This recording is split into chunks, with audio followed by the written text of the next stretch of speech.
Queridos irmãos, queridas irmãs, que as rosas floresçam em vossa cruz. E na vossa também. Então, prosseguindo nessa missão desafiadora, que é trabalhar depois que o Oswaldo fala, vamos voltar para o nosso espaço de astrodiagnose para ver como que essa hierarquia de câncer e os seus operadores trabalham sob a luz de uma série de seres cancerianos que eu diagnostiquei hoje aqui entre nós. Vamos ver onde a gente consegue chegar nesse dia canceriano após uma semana de eclipse, né? Eclipse justamente de um sol canceriano. Então que a luz que essa lua tenha recebido na sua parte oculta possa ser transmitida em detrimento dessa parte solar canceriana que nos foi restringida nessa semana que passou. Tem algo que é bastante fundamental na medida em que nós buscamos interpretar aspectos astrológicos. É importante sempre fazê-lo à luz da percepção de que aquilo que semeio, colho. Receber aquele aspecto, entrar em relação com ele e perceber que aquilo diz respeito a algo que em algum outro momento foi uma escolha nossa. Nada está lá por acaso. Eu escolhi. E para que a nossa relação com essa experiência seja adequada, é fundamental que nós sejamos receptivos à experiência que se mostra. E isso tem tudo a ver com a hierarquia de câncer e ao regente de câncer, que é a Lua. A Lua vai dar a qualidade que o nosso ser tem de receptividade ao que quer que seja que se manifeste a nós na forma de experiência. E, ao mesmo tempo, a Lua é o gatilho a partir de onde a semeadura pode acontecer. A Lua é o grande gatilho do tema natal. Então, ela está presente em dois momentos, no momento da semeadura e no momento da colheita. No momento da semeadura, de forma ativa, quando algo é semeado, no momento da colheita, enquanto eu estou capacitado a estar atento e observador à qualidade da experiência que se aproxima. Ou seja, se eu tenho uma lua, se eu tenho uma hierarquia de câncer prejudicada no meu tema natal, a qualidade da minha audição, percepção, a experiência que se mostra ao meu ser, não será das melhores. Então, eu reclamo, eu me nego a aceitar, eu ponho a culpa na balança. Eu não estou disponível a estabelecer uma relação de comunhão com o mínimo. Que mínimo é esse? Com o pão nosso de cada dia. Mas na medida em que eu consigo fazer essa interiorização de que aquilo que semeio eu colho, eu me torno apto, naturalmente apto, a realizar a síntese e a leitura e a transmutar as causas passadas que eu optei em algum outro momento. Né? Então eu transmuto as causas passadas nas condições presentes e ainda percebo como encontrar soluções potenciais para as dificuldades atuais. A Lua é algo muito fundamental. Da mesma forma que eu tenho um ouvido, e o ouvido me permite ouvir, eu tenho uma Lua que está diretamente vinculada ao que o Oswaldo nos apresentou, que é a memória. O que é a memória? Sem tentar descrevê-la cientificamente, porque já compreendi a impossibilidade disso ser realizado. A memória talvez seja melhor compreendida, se não pela ciência, como o nosso ouvido interno. A memória é uma forma de escuta. Da mesma forma que eu ouço com o ouvido, a memória me permite escutar. A memória pode ser vista também como órgão de sensibilidade, porque na medida em que eu ouço, toda a minha escuta vai depender da qualidade do meu acesso à memória. aquilo que está ao meu alcance, para que eu me lembre e algo possa acontecer. Então essa memória, essa escuta, esse princípio de receptividade que começa no ouvido, mas se prolonga até a alma e por isso a lua, é fundamental para que uma escuta adequada aconteça, eu esteja em relação com essa alma e, portanto, eu esteja em relação com a lua, que pode ser algo extremamente pejorativo na medida em que ela não esteja adequadamente alquimizada, mas pode ser algo maravilhoso na medida em que coloca em contato o meu ser com uma porção mais profunda da minha essência. Então vamos olhar para a lua como uma qualidade auditiva, para a memória como uma possibilidade auditiva. Vamos ver onde isso nos conduz. E estabelecer minimamente, na medida em que a gente puder, uma relação entre o nosso ascendente, que é a própria personalidade, o corpo físico, a nossa materialidade, com esse sentido, com esse órgão, ou com essa habilidade de escutar. O meu ascendente guarda alguma relação com a minha lua? Opa! Deixa eu observar a qualidade da minha escuta. É uma quadratura? Essa minha escuta é muito reativa? É um trígono? A minha escuta às vezes vai além do que aquilo que alguém me fala. Quando alguém me fala, parece que apesar dessa pessoa afirmar algo, eu escuto algo diferente. Será que eu tenho algum problema? Ou será que eu passo ou começo a enxergar além das aparências? O que eu faço com essa impressão que eu tenho na minha escuta de que aquilo que me está sendo dito não é bem aquilo que está sendo pronunciado? E é a qualidade da minha lua que minimamente vai adequar essa relação que vai além de uma audição para uma relação de comunhão entre almas. Com a minha lua eu posso escutar a alma do outro, na medida em que eu exerço realmente aquilo pelo que a lua vem. Esse princípio de recepção, esse princípio de fecundação, de ser fecundado e de ser maternal. Porque tudo aquilo que o outro me fecunda me torna grávido. Mas mesmo que eu seja homem, sim, os homens e as mulheres podem engravidar animicamente. Então, quando Oswaldo nos convida a essa bissexualidade anímica, eu acho muito interessante a gente perceber, porque muitas vezes a gente escuta bissexualidade e não se vê capaz de engravidar, porque nasceu homem. Mas a alma é um espaço onde essa gravidez pode acontecer dentro de uma outra perspectiva, desde que a gente tope. Se for muito machão, o homem não consegue engravidar. Assim como a mulher, se ela for muito machona, também não consegue. Então, dentro dessas brincadeiras, vamos tentar retomar a lua, esse princípio funcional canceriano, dentro do nosso próprio tema natal, e como ela se posiciona e como ela nos convida a estar em relação com, ou a ser fecundado, a gerar, e mais, a lembrar, esse escutar que de fato cumpre com essa ponte, com o relembrar, com o recordar, porque a alma é fundamental para que a gente chegue numa instância mais profunda, para uma essência mais essencial, para uma essência mais solar. Lembrando que o signo que se segue a Câncer é Leão, que é o signo do Sol. E, portanto, a alma está fazendo, justamente aqui em Câncer, e a Lua, está fazendo esse papel de qualificar o nosso ser para que a essência possa falar, para que a consciência possa surgir. E se a consciência não pode ser definida pela ciência, talvez a gente possa olhar para o Sol e ousar esotericamente, com S, falar que a consciência é esse princípio de luz interior que nos guia em direção ao nosso propósito em vida. A consciência é aquilo que eu já sou e que eu não falo a respeito, senão não posso enganar ninguém, porque a minha vida diz o que ela é.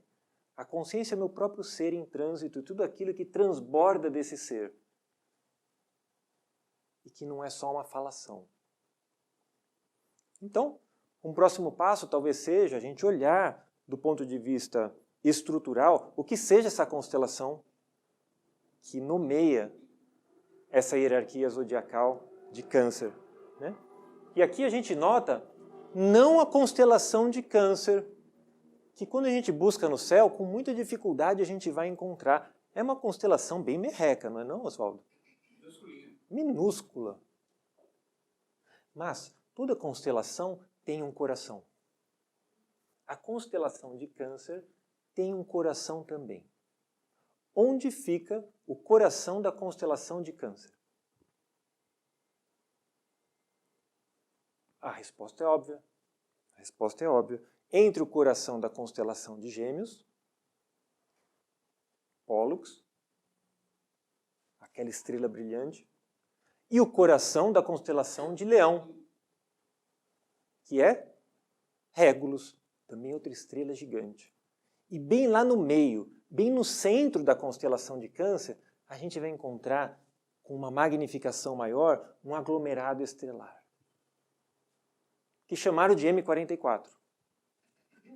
Diz alguma coisa a você? M44. Coisa de cientista maluco. Mas outros nomes foram dados também a esse aglomerado, que dizem muito mais respeito em relação à constelação de Câncer do que a ousadia desse corpo demencial que tentou nomeá-la. Que nomes foram dados a esse corpo, a esse grupo estelar? Presépio, manjedoura. É a manjedoura, ou presépio, onde os antigos mostravam que a fecundação era recebida dentro do plano terreno. Então é muito curioso quando a gente busca o poder nomeador que a própria humanidade tem, ainda que de forma desconhecida, em termos de permitir que a tradição, de alguma forma, sobreviva apesar de nós. Nós somos geniais, mas a tradição é mais. Ela é maior que a gente. Então ela consegue, nos meandros da M44, se manifestar como manjedoura, que é o ponto onde a alma pode encarnar ou ser recebida dentro de um ser. Então Câncer, fundamentalmente, é muito interessante ser observado como aquele signo onde a alma, onde a lua, onde esse ser passivo recebe o espírito, o berço do nascimento, a manjedoura ou o presépio. E você vê que até astronomicamente isso se torna inegável em algum grau, né, Oswaldo? Porque a verdade ela é maior do que a tentativa de explicá-la. Ela transborda, né? Ela não cabe. A verdade não cabe. E é importante que, se eu não tenho noção nenhuma de como acessar Câncer, minimamente eu tenha alguma atenção de como essas partes do meu corpo reagem no meu cotidiano. Se elas são silenciosas, se elas são ruidosas, se em algum momento elas se manifestaram como adoecimento ou se elas funcionam de uma forma silenciosa, harmoniosa e graciosa. Porque enquanto Câncer, enquanto uma constelação zodiacal e uma hierarquia zodiacal estiver funcionando adequadamente, esses órgãos também devem estar funcionando na sua perfeição, porque um certo corpo de órgãos no nosso corpo só se manifesta enquanto doença na medida em que as forças relacionadas àquele campo hierárquico sejam mal dirigidas. Se eu dirijo mal a estrutura de Câncer, se a minha lua é ruim, se a minha estrutura familiar é doente, se o berço que eu cuido para receber a minha alma é frio, é provável que em algum momento esses órgãos me lembrem. Até que eu aprenda a trabalhar essa estrutura anímica para que eu seja todo alma, para que o espírito se interesse minimamente, para que algo possa acontecer. Porque não há garantia de que nada aconteça, mas eu posso me esmerar para me tornar um instrumento para que algo aconteça. E esse esmerar-se é cuidar desse presépio, dessa manjedoura, desse espaço para que a alma possa acontecer. Esses órgãos são estômago, esôfago, diafragma, seios, lactação. Muitas vezes a pessoa não consegue amamentar, a pessoa não consegue trabalhar esse aspecto maternal que é o de servir ao outro ser a partir do alimentar. Lóbulo superior do fígado, pâncreas, soro do sangue. Todas estruturas vinculadas à hierarquia de câncer. Sim. O que seria o soro do sangue?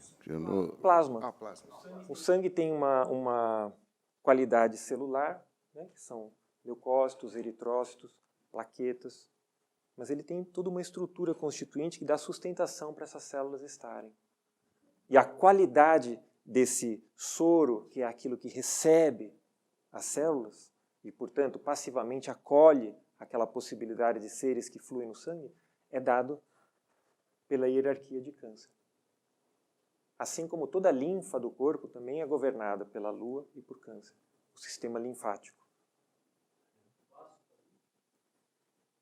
Baço, mais pelo sol. Baço não. Mas você vê que o pâncreas está aqui, né? A lua, útero, ovários, linfa, psiquismo. Psiquismo é importante. Escutamos que tem formas de falar de algumas pessoas que diz respeito à pessoa que é lunática. Então, olha só como o termo psiquismo se encaixa de alguma forma, mesmo na cultura popular, em relação a como vincular a lua a esse aspecto. Fluido sinovial, estômago de novo, menstruação. Olha a relação da lua com o sangue. E é interessante sempre fazer uma contraparte quando a gente fala em sangue com Marte, né? Perceber essa tensão que há entre Marte e Lua e a vinculação que eles têm enquanto relacionar-se com o ciclo do sangue ou com o aspecto do sangue. Porque esses dois seres, de algum modo, estão muito relacionados ao sangue, né? A mãe na gravidez, ou seja, a Lua tem uma qualidade bastante feminina. E mesmo o homem tem um aspecto pessoal feminino.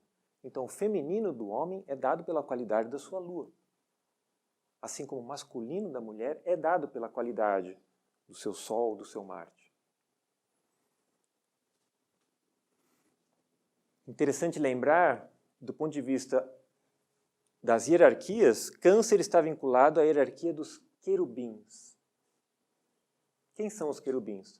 São aqueles que estão próximos, cercanos. São os segundos, que vêm logo após os serafins. É uma hierarquia interessante porque, olha só, no período solar, eles despertaram o germe do espírito de vida. É muito curioso isso, né? No período solar, despertaram o germe do espírito de vida. É interessante já começar a perceber que os querubins e os arcanjos trabalham enquanto uma polaridade funcional. Querubins, Câncer, arcanjos, Capricórnio. Existe uma qualidade funcional entre esses dois seres e até em algumas escolas de ocultismo nós vamos descobrir, de acordo com alguns estudiosos, especificamente Rudolf Steiner, em algumas obras onde ele ousadamente vai apontar que a própria estrutura zodiacal se configura enquanto um esqueleto astrológico a partir de uma relação que se estabelece entre os querubins e os arcanjos. Os arcanjos que no seu momento de evolução brilhavam quando soltavam o ar e apagavam a sua luz quando prendiam o ar, eram encontrados pelos próprios querubins que vinham em sua direção e os sustentavam enquanto eles brilhavam. É um movimento pictórico, é uma imagem pictórica que ele desenha na época do período solar, mas que nós encontramos como um resíduo de explicação de como o zodíaco começa a se configurar. Então essa hierarquia, essa dupla hierárquica, né, de Capricórnio e Câncer é muito fundamental, enquanto um princípio vertical e enquanto possibilidade da humanidade alcançar essa verticalidade. Porque talvez seja ela a geradora dessa possibilidade de encontro com o espiritual.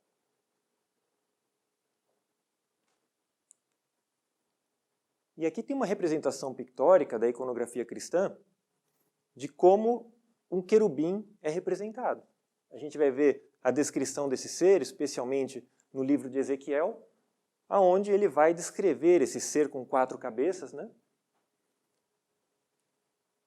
A cabeça de leão, a cabeça da águia, a cabeça do touro e a cabeça do anjo. Então é interessante notar essa descrição pictórica na iconografia cristã e fazer um paralelo com o que Steiner nos propõe, enquanto os querubins e os arcanjos estabelecerem um campo de formatação para que o zodíaco pudesse ser. Um zodíaco que, segundo ele, começa justamente com os 4 signos fixos, né? Leão, Escorpião, Touro e Aquário, e que aos poucos se acresce dos demais elementos até que ele se constitua como um todo. Mas é interessante notar que os querubins, diferente dos serafins, aparecem sem asas nos pés. A questão aqui não é encontrar uma explicação ou não. A questão é entrar em relação com o símbolo e observar. Porque o símbolo conta coisas e convida a olhares, né? Então os querubins são aqueles que estão próximos.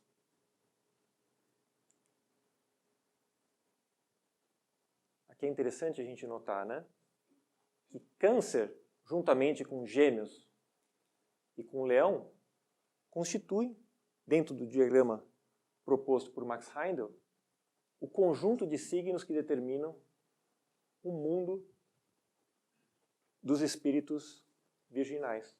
O mundo dos espíritos virginais, de acordo com esse diagrama, é constituído por essas 3 hierarquias: Gêmeos, Câncer e Leão.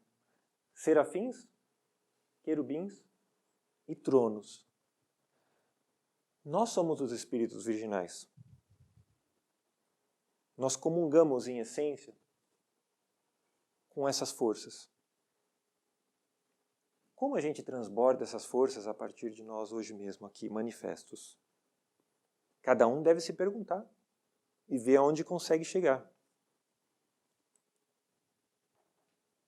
Porque justamente a ideia da alma é progressivamente nos alinhar, criar um espaço de permeabilidade para que as nossas essências mais profundas progressivamente consigam estabelecer um diálogo com esses tecidos, com esses corpos mais concêntricos e cada vez mais próximos à materialidade que nós criamos. E na medida em que nós estabelecermos essa permeabilidade, a nossa memória vai se beneficiar de um alinhamento que lembrar-se se torna mais facilitado.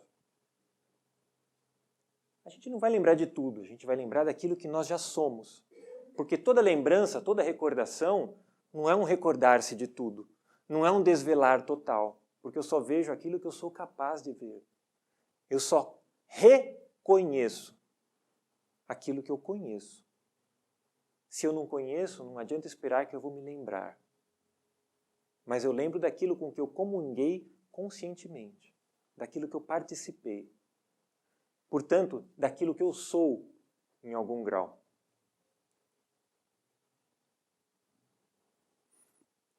Então a Lua, esse princípio da maternidade, é a primeira instância de afastamento da Terra e é a primeira possibilidade de estabelecer um vínculo com essa música. O zodíaco é uma música, né? O zodíaco está tocando uma música. E qual que é o meu convite? O meu convite é estabelecer um instrumento, criar um instrumento que possa entrar em relação com essa música e que ela possa ser tocada e escutada aqui nesse plano. Como mais ou menos essa cantora portuguesa, Madre Deus, Mãe de Deus, nos propõe naquela música que ela toca da guitarra. Conhece a música da guitarra da Madre Deus? Quando uma guitarra é trina, nas mãos de um bom tocador, a própria guitarra ensina a cantar quem quer que for. A cantar seja quem for. Estabelecer essa guitarra trina, estabelecer esse vínculo Sol, Lua e Ascendente, estabelecer essa relação de permeabilidade consciente no nosso tema natal, é criar o território para que a lembrança possa alcançar a sua maior envergadura. É um lembrar a partir de dentro para que aquilo que esteja fora eventualmente se interesse e entre em relação conosco. A única coisa que nós podemos fazer é o nosso melhor. Nós não podemos fazer mais do que o nosso melhor. Depois que nós fizermos o nosso melhor, é preciso que ainda assim isso seja feito de forma completamente desinteressada, porque é o desinteresse que vai criar a abertura dos poros do nosso ser para que algo possa semeá-lo. Então, algo pode acontecer. Nem tudo que acontece depende de nós. Só podemos alcançar uma certa instância de realização. Mas apropriar-se da Lua enquanto fundamento é o primeiro e mais fundamental passo. É o que está mais perto da gente. É o que a gente se relaciona com as fases. É que nasce e morre todo mês. É a primeira instância para a gente viver uma astrologia viva. Então a Lua é entendida por Elman Bacher, que é um estudioso da astrologia, da astrodiagnose, como o princípio da maternidade. O homem pode engravidar também, então, frente a isso que a gente está conversando? Então, quando eu estou falando aqui de maternidade, eu estou falando de algo a mais do que simplesmente algum ser desavisado que entre agora pela porta possa compreender. Eu estou falando do princípio, de fato, da maternidade, do princípio de geração, do princípio de criação. A posição por signo e aspecto é um dos fundamentos da expressão da vida, a base da polaridade feminina. Nós temos uma polaridade feminina, cuja base é a Lua. Mas espera aí, o zodíaco tem signos femininos e masculinos?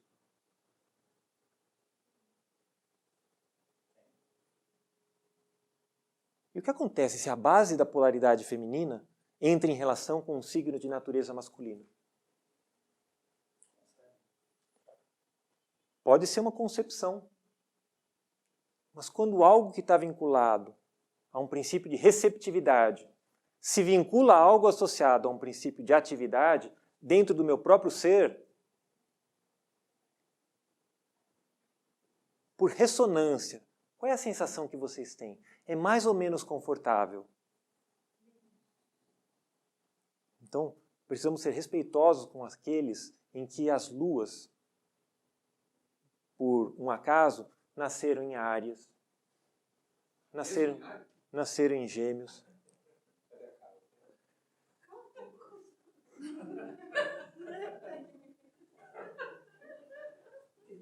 Nasceu em Leão. Nasceu em Libra. Nasceu em Sagitário. Nasceu em Aquário. O que acontece com essas pessoas? Não peguei ninguém, eu estou falando da Lua. Eu não estou falando de ninguém. Primeiro porque essas luas já têm uma tendência natural a serem mais reativas. Por que elas são reativas? Porque, apesar do convite da alma ser receptiva, de ser um princípio de acolhimento da essência, quando algo que naturalmente tem uma perspectiva passiva habita uma atmosfera positiva, ela vai se sentir incomodada. São as pessoas que se incomodam. São pessoas mais inconformadas. São pessoas mais reativas. Qual é o convite? Transformar essa reatividade num princípio ativo de ser fecundado. Aspirar pela fecundação. E não ser contrário a ela, porque tudo aquilo que te torna reativo nada mais é do que um aspecto interior seu de inconformidade, de não aceitação, de fuga. E não há nenhum mal nisso. O que há é a oportunidade para uma experiência. E aí você vê o que você fez com a experiência. Porque cada um faz o que quiser com aquilo que recebeu. Pode continuar reclamando, se negando, se contrapondo. Mas se a Lua tiver um signo de natureza positiva, é claro, eu tenho que olhar para mim e ver como eu atuo.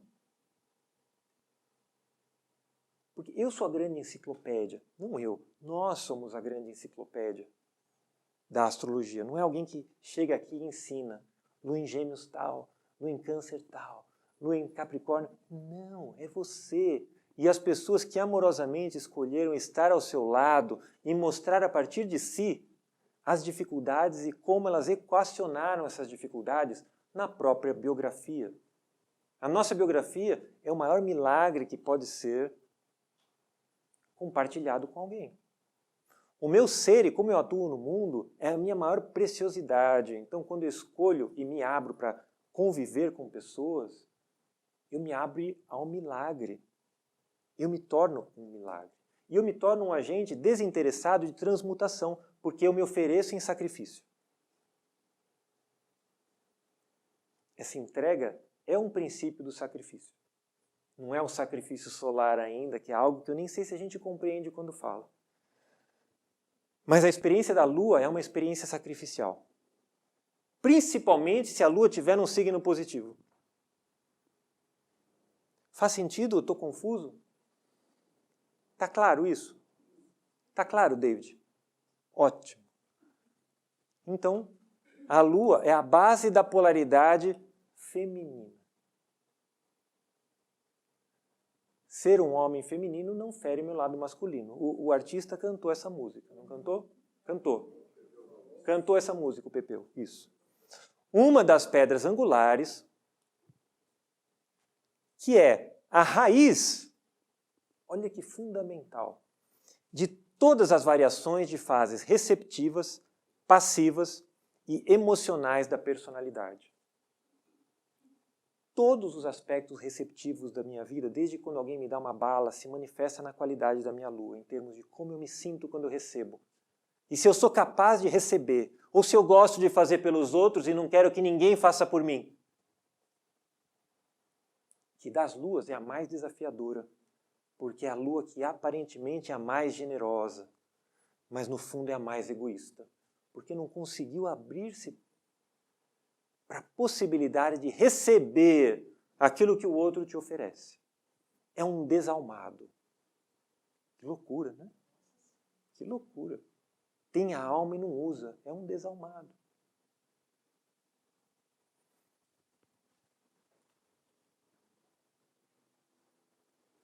O sexo físico, no mundo das formas, é uma ênfase específica de ambas as polaridades.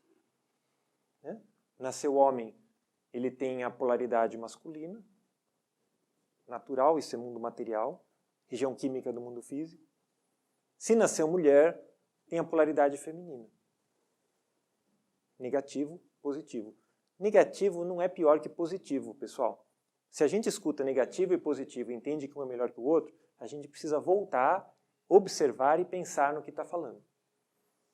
Para quem o negativo é pejorativo e o positivo é joia, astrologicamente é um deformado em termos de compreensão. Porque essas polaridades são fundamentais para uma síntese de fato do que está acontecendo. Qual é o propósito desse sexo físico? O propósito é a perpetuação da espécie. Não há outro propósito. Para tal perpetuação é que existe a polaridade. Quais são as duas polaridades fundamentais para o processo de perpetuação? A polaridade Sol-Marte, que é uma polaridade de natureza masculina, positiva, afirmativa. A polaridade Lua-Vênus, a polaridade de natureza feminina, receptiva, negativa, que nega.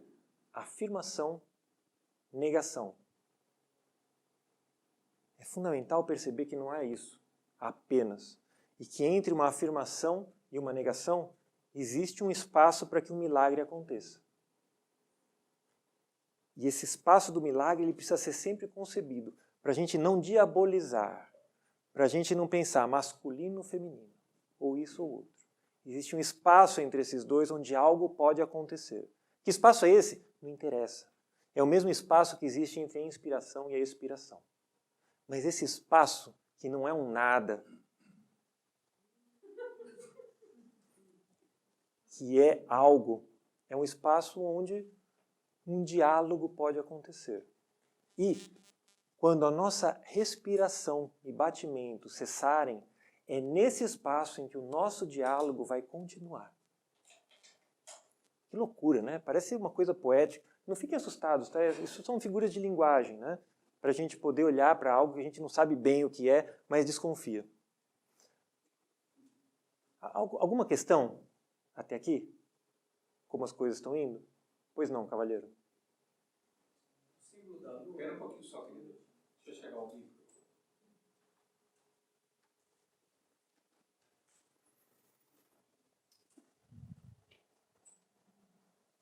O símbolo da Lua são dois semicírculos conjuntos, né? Ó, precisamos ser cuidados aí, né?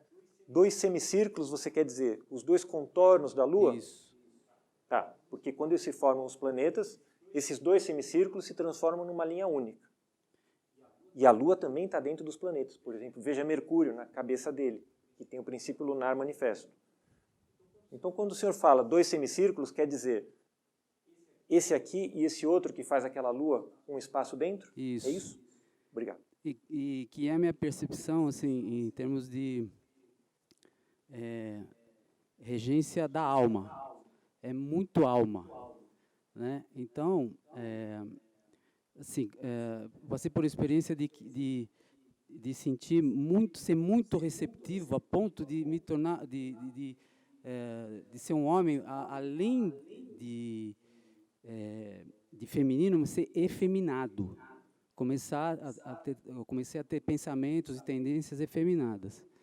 Se eu não fosse uma pessoa espiritualista, eu seguiria essa receptividade, né, que estava acontecendo. Isso. Mas eu senti que tinha alguma coisa que não estava legal aí. Sim. Aí eu me enclausurei e comecei a perceber que eu estava gestando uma coisa muito maior do que essa coisa de masculino e feminino, né? Então é isso que eu queria dar o depoimento.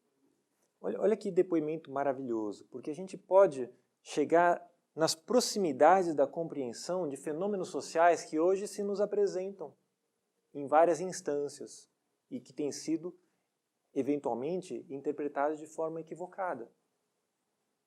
Muitas vezes, uma experiência dessa natureza, na dependência de quem a experiencia e na dependência da referência que você tem à sua volta, pode te impulsionar numa experiência de natureza material aquém daquilo que a Lua, num signo negativo para uma pessoa do sexo masculino, a estaria de fato convidando. Ninguém está dizendo que a escolha seja boa ou má, mas o que a gente está apontando é a possibilidade e a importância de considerar o espiritual enquanto espaço para que uma fecundação aconteça. Porque a materialização de experiências espirituais pode ser a materialização de quimeras, de aberrações, que não seriam de fato aquilo a que se destinava o convite. E o que nós podemos fazer senão observar e aprender com o que se manifestou? O contrário disso seria, reativamente, se negar a observar, aceitar aquilo e preconceituosamente condenar, que Jesus não fez com a prostituta. Então talvez não devamos fazer também, se não observar. Pois não. Primeiramente, boa noite a todos. Boa noite. Assim, a questão do masculino e do feminino, ela é uma questão muito mais profunda, e ali você colocou na tua primeira frase que tem o sexo físico.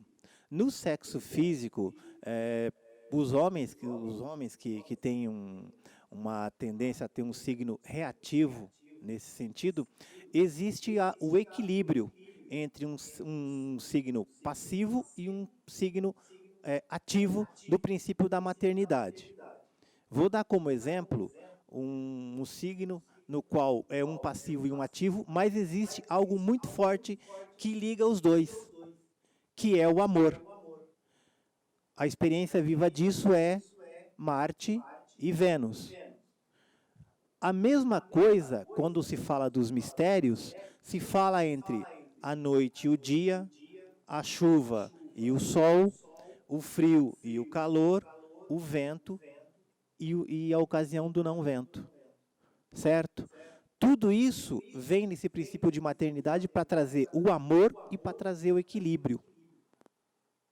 Não mais do que isso.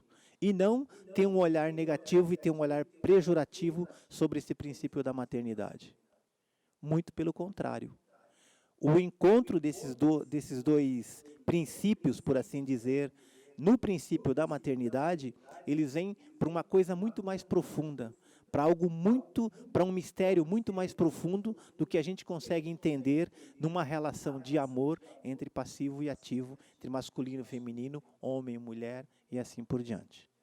Ok? Sem dúvida, sem dúvida. Principalmente quando nós fizermos a conformidade de não confundir o amor com o gostar de.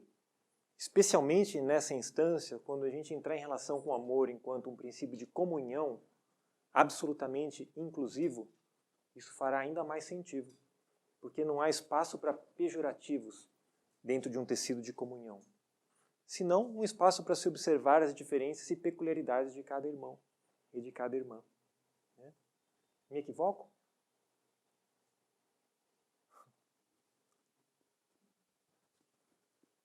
Então, nos planos internos das impressões subconscientes, dos sentimentos, das memórias kármicas e dos padrões raciais, a influência da Lua prevalece. Sentimentos, subconsciência, memórias kármicas, padrões raciais. Lembrando que nós somos a raça humana. A influência da Lua prevalece. Então, entrar em relação com a qualidade da minha Lua e com a qualidade do meu receber é bastante fundamental para compreender se a forma como eu aprendo é de fato uma forma que comunga, que recebe, que escuta, ou é uma forma que simplesmente espera para que algo se manifeste, para que em seguida ela reaja. A Lua não tem nada de reativo. Ela é princípio de receptividade pura. É princípio que recebe de baixo para levar até em cima, e é princípio que recebe de cima para trazer até embaixo. Se existe uma tensão entre o Sol e a Lua, a receptividade de cima para baixo, de alguma forma, está prejudicada, está desafiada, está desafinada. A guitarra trina desafina.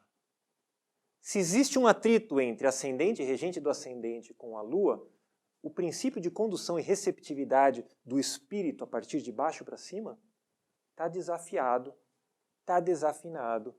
Então é importante que minimamente, antes de prosseguir, a gente afine essa ferramenta e aprenda como está a qualidade da afinação no momento em que nós chegamos.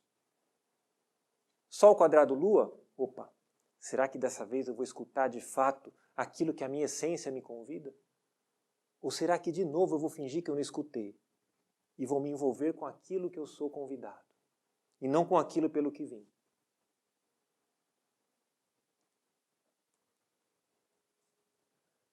Certas lições só podem ser aprendidas através da encarnação como mulher. Vocês acreditam nisso? Escuta, e se eu encarno como mulher e me nego a exercer o papel de mulher? Ou se eu encarno como homem e me nego a exercitar a masculinidade que a forma física me convida? É para se pensar. É para se pensar. Porque a forma física é uma manifestação que vem a partir do espírito. E a gente sabe que há um esquecimento nesse princípio de manifestação. Então, quando me contraponho a um convite, é uma reflexão muito válida, do ponto de vista existencial, do ponto de vista vibracional. O que eu estou fazendo? Em favor de que eu faço isso? Porque a gente sabe que o corpo físico, o corpo denso, é aquilo que nós temos de mais profundamente espiritual. Porque a partir de um aspecto uno, de uma alma tríplice, é ele que me liga ao aspecto espírito divino do meu próprio ser. É o corpo mais antigo, é aquele que não mente.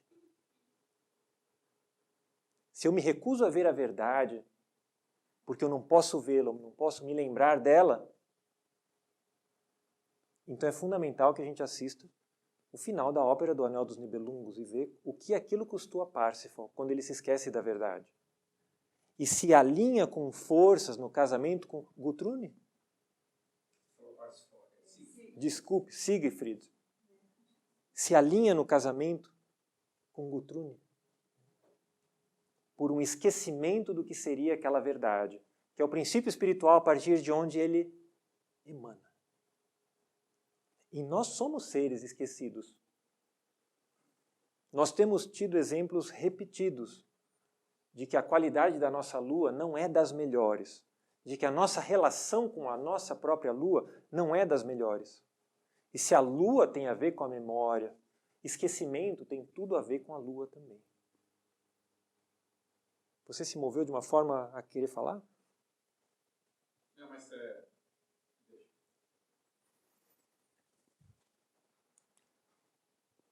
Grande parte do karma do ser masculino pode ser atribuída, por causa e efeito, a desvio dos impulsos femininos em encarnações passadas. E a lua no horóscopo é a chave para esses padrões kármicos. É o Mambaker. Astrologia simples, psicoastrologia. É o Mambaker escreve isso textualmente. Só nos resta observar como que eu me relaciono com isso. E nós precisamos ser generosos na nossa autoobservação. Porque o feio não está só fora de nós. O feio está dentro de nós. E é muito mais confortável ver o feio fora de nós do que o feio dentro de nós. Para escutar o feio fora de nós é muito mais confortável do que escutar o feio dentro de nós. Então não sejamos reativos para que a gente possa entrar em contato cada vez com tecidos mais profundos do nosso próprio ser, da nossa própria interioridade, para que a gente entenda de fato, finalmente, aquilo pelo que viemos.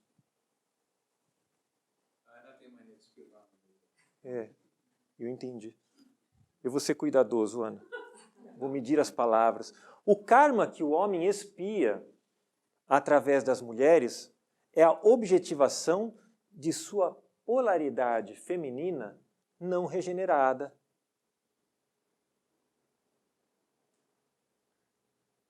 Ou seja, você está ao lado de uma pessoa convivendo em casa, uma pessoa que você não consegue nem olhar para a cara, que você já acorda de saco cheio, que você quer expurgar da sua frente.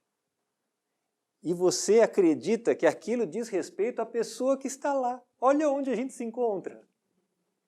Bom, só faz uma observação, que o karma que o homem espia é diferente do karma das mulheres que ele fica espiando. Ah, sim.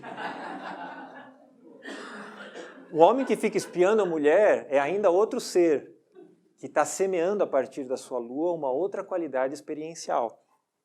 Porque o homem que espia hoje é o homem que será espiado amanhã. E hoje a gente tem órgãos de espionagem cada vez mais interceptativos, interceptando tudo. E a gente já não sabe mais o que está sendo interceptado, o que está sendo plasmado a partir de luas patológicas. E a sociedade se configura dentro desse adoecimento inacreditável, dessa insanidade, dessa lunaticidade. Mas tudo bem, o próprio Brasil tem Lua conjunção Júpiter na casa 4. Hein? Gêmeos, maravilhoso. Subsolo riquíssimo, cheio de possibilidades. Cheio de possibilidades. Você veja as ações da Vale como vão bem, Oswaldo, pelo amor de Deus. Petrobras está retomando. Vamos falar aqui de outra coisa, espiritualidade. Marte, dinâmico e vitalizante, é a função fecundante. Então, a gente está falando de uma dupla de seres, Marte e Lua, que são bastante fundamentais, que dizem respeito à primitividade do humano. Lua e Marte são planetas primitivos. Extremamente primitivos. Primitivíssimos. Primitivicíssimos. Idade das cavernas. Lua, eu também quero. Dá para mim, eu quero mamãe eu quero, é Lua. E Marte é meu, dá bola, se eu não jogar, ninguém joga. Se eu não for beneficiado na reforma, você também não é. Então, a marcianidade e a lunaticidade são aspectos profundamente presentes no nosso cotidiano, porque nós estamos atualmente num estado de animalidade grotesco. A despeito de todo esse desenvolvimento, isso aqui não está de forma alguma nos favorecendo, senão nos entorpecendo. Porque do ponto de vista espiritual, que de fato a verticalidade aconteça, a gente está bastante adormecido. Porque nós respondemos a Lua e Marte. A gente não faz nem ideia do que seja Mercúrio. A gente nunca pensou por que o Sol de Mercúrio está entre a Lua e a cruz da Terra. A gente nunca pensou que Mercúrio é o que possibilita a percepção dessas duas forças terrenas e anímicas atuando sobre nós para que alguma coisa possa acontecer. Então Mercúrio não existe para a gente ainda, mas Marte existe. A Lua recebe e converte em forma a semente adormecida. Marte fecunda, a Lua desbunda. Ela acaba permitindo que a fecundação aconteça. É uma dupla, é uma polaridade. É uma polaridade do extremo masculino com o extremo feminino. Por isso que as pessoas com a Lua em Áries e o Marte em Câncer são pessoas muito interessantes para serem saboreadas. Por favor, animicamente saboreadas. Por quê? Conviver com essas pessoas permitem um vislumbre de como que um princípio mais profundamente masculino se manifestou à nossa frente enquanto um convite de uma arena feminina. E como que o princípio mais feminino se manifestou enquanto convite naquele corpo de uma arena mais masculina positiva. Então esses seres são interessantíssimos. Procurem essas pessoas. Convivam com elas. Procurem essas pessoas em todos os lugares que vocês puderem. Lua em Áries. Procurem a pessoa com Lua em Áries. Se for mulher com Lua em Áries, melhor. Se for homem com Marte em Câncer, excelente. Procurem. Observem. Convivam.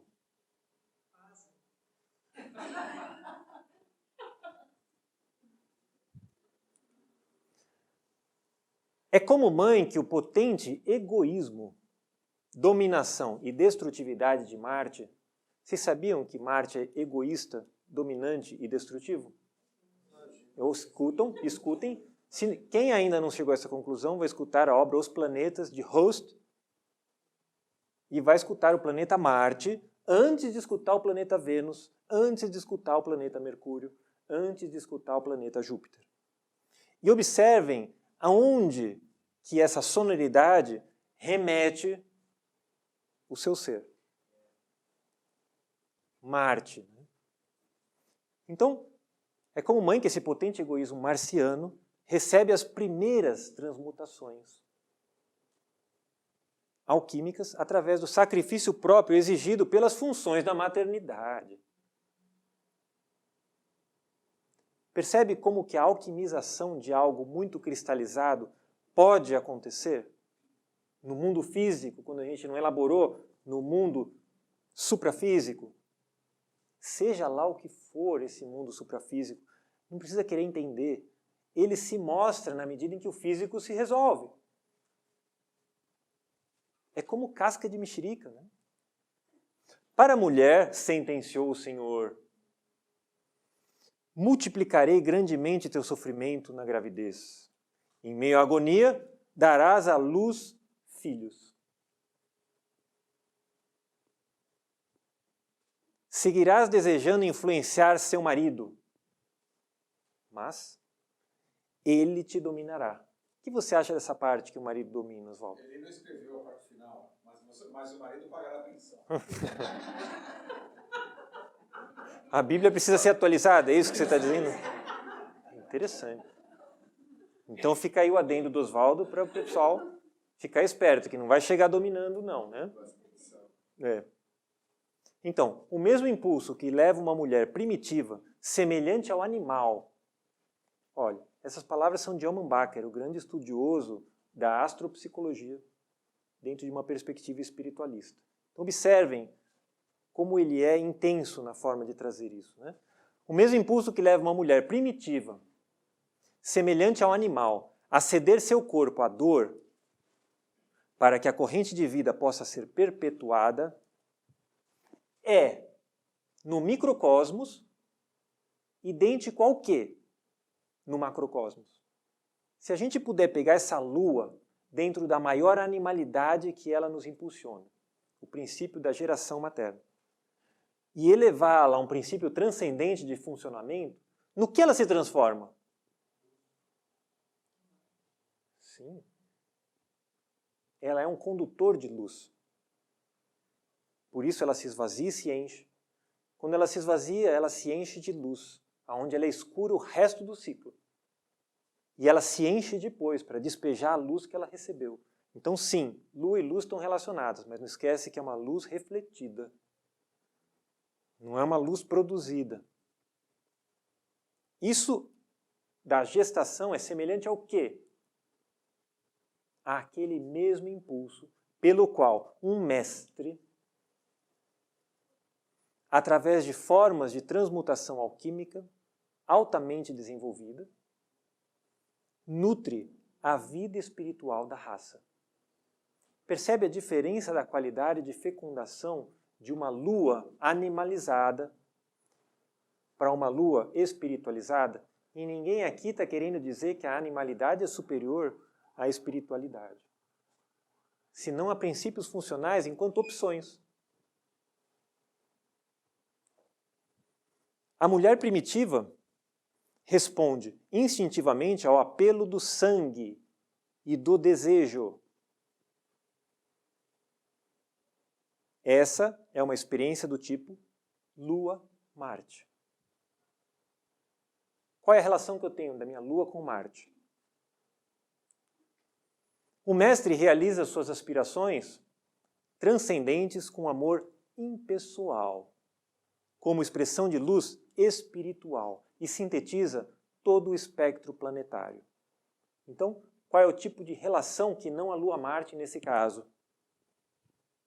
A Lua é expressa cosmicamente, no caso do mestre, como Netuno, e Marte é expresso como Urano. Mas espera aí, Netuno é a oitava superior da Lua? Não, não. Netuno é um princípio de receptividade de outra natureza. Netuno é a oitava superior de Mercúrio. Mas e Urano? Urano é a oitava superior de Marte? Não.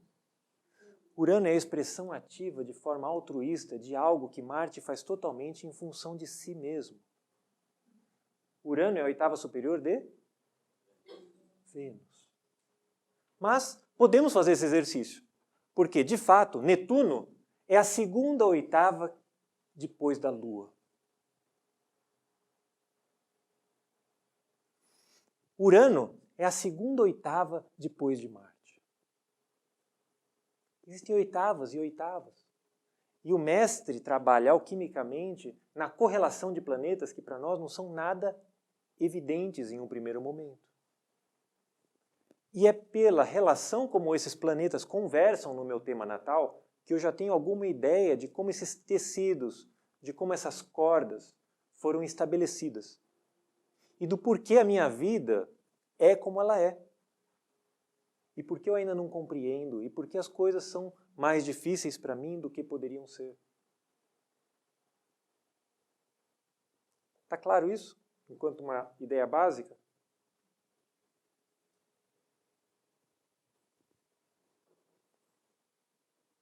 Algum comentário? Algum acréscimo? Algum preconceito? Fui muito duro com alguma das instâncias do negativo, do positivo? Fui preconceituoso, Oswaldo? Não, né?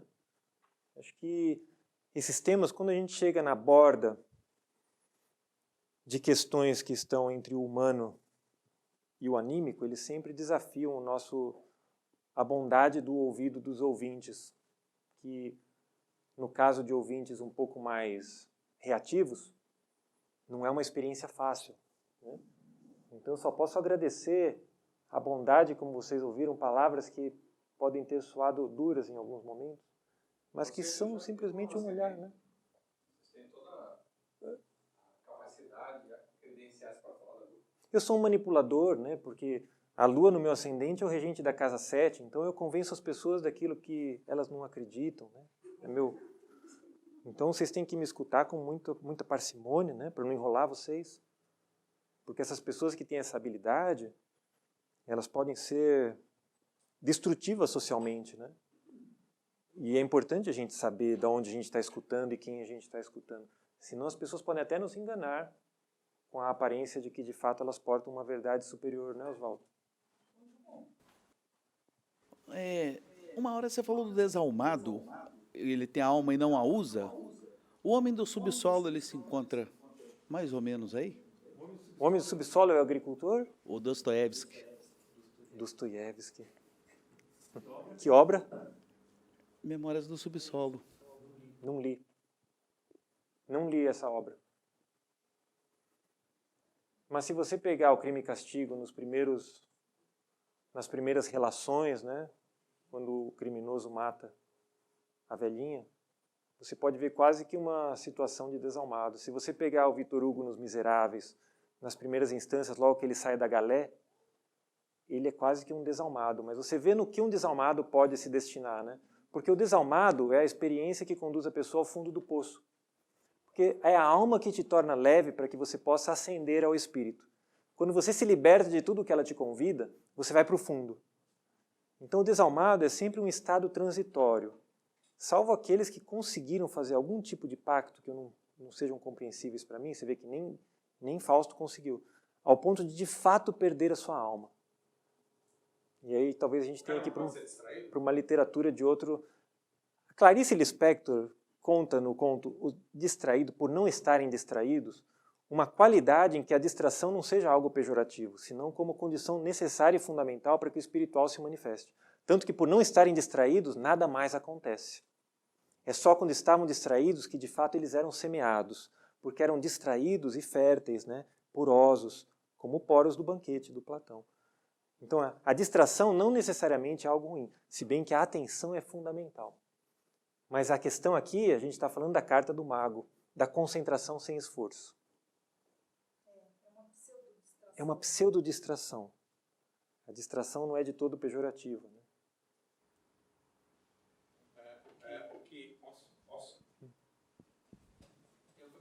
Eu vou aqui, parceria. O que mata a alma, o que torna uma pessoa desalmada, basicamente é a falta de interesse pela verdadeira vida.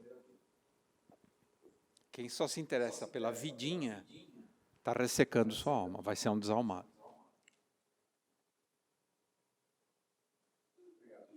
Obrigado a você. Pessoal, obrigado pela atenção, pela bondosa escuta de hoje, que hoje o tema foi um pouco mais profundo e intenso, né? E eu desejo a vocês que as rosas floresçam em vossa cruz. Obrigado.